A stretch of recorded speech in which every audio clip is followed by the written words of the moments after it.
నేను వారిని స్థాపించడానికి మరియు వారిని నాటడానికి కనిపెట్టుకునియుందును.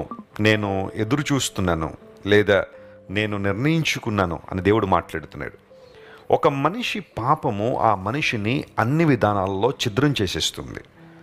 పాపము మనిషిని దేవునికి దూరంగా ఈడ్చుకుని పోతుంది.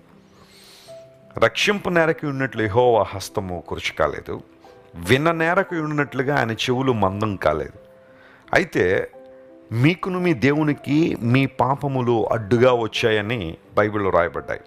ఎందుకు మానవుడు దేవుని ప్రకాశమును చూడలేకపోతున్నాడు, దేవుని దీవెనలు అనుగ్రహించలేకపోతున్నాడు, లేదా దేవునితో చక్కగా సహవాసాన్ని ఎందుకు చేయలేకపోతానంటే ఏదో రకమైన పాపము మనిషిని దేవునికి దూరం చేసేస్తుంది.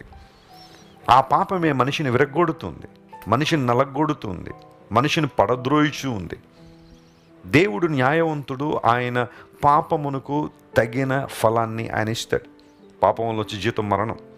అయితే ఆ భయంకరమైన ఉగ్రతను, పాప పర్యవసానాన్ని తప్పించుకోవాలంటే రక్షకుడిని యేసు ప్రభువును మనం ఆశ్రయించాలి. ఆయన దగ్గర మనం తిరిగి రావాలి.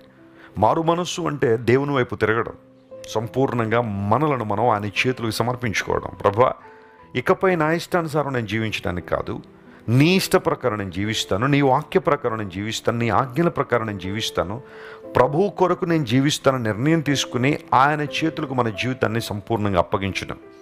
ఇప్పుడు దేవుడు అంటున్నాడు, నేను ఒకప్పుడు కనిపెట్టాను, ఎందుకంటే వారి పాపానికి తగిన ఫలాన్ని వారికి ఇవ్వడానికి. కానీ ఇప్పుడు నేను దేనికోసం కనిపెడుతున్నాను, దేనికోసం ఎదురు చూస్తున్నాను, దేనికోసం ఆశపడుతున్నానంటే వారిని స్థాపించడానికి మరియు వారిని నాటడానికి నేను కనిపెట్టి ఉన్నాను. Praise the lord.